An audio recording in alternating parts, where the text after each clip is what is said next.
చిరంజీవి గారి కుటుంబం మీద ఏడుపు, మెగా కుటుంబం మీద ఏడుపు. ఎందుకంటే ఎలాంటి బ్యాక్గ్రౌండ్ లేకుండా ఒక ఉన్నత స్థాయికి వచ్చి కుటుంబము ఇవాళ మెగా కుటుంబంగా అందరి మన్ననలు పొందుతా కోట్లాది మంది అభిమానులు సంపాదించుకున్నారు కాబట్టి ఒక ఏడుపు ఉంటుంది. తము ఆ స్థాయికి రాలేదనేటటువంటి ఏడుపు. ఆ ఏడుపుగాళ్ళు ఏది పడితే అది వాగి, ఏది పడితే అది ఆ కుటుంబాన్ని టార్గెట్ చేస్తూ ఉంటుంటారు.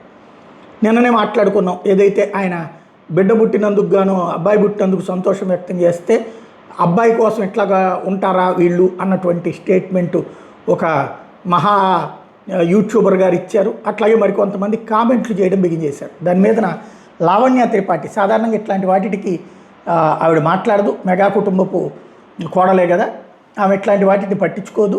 కానీ మొట్టమొదటిసారి చాలా ఘాటుగా స్పందించింది. అట్లాగే ఆయన మాకెంత విలువిస్తారో మీకేం తెలుసు, అసలు ఏం జరుగుతుందో తెలియకుండా ఏది పడితే అది కామెంట్ చేయడమేనా, సభ్యత ఉండక్కర్లేదా, వ్యక్తిగత స్వేచ్ఛ ఇవ్వండి, మా వ్యక్తిగత జీవితాల్లోకి ఏలు పెట్టబాకండి అని చెప్పేసి ఘాటుగా స్పందించింది లావణ్య త్రిపాఠి. దీంతో ఒక్కసారిగా ఉలిక్కిపడ్డటువంటి ఆ కామెంట్ చేసినటువంటి పర్సన్ వెంటనే ఆ కామెంట్ తొలగించడం జరిగింది.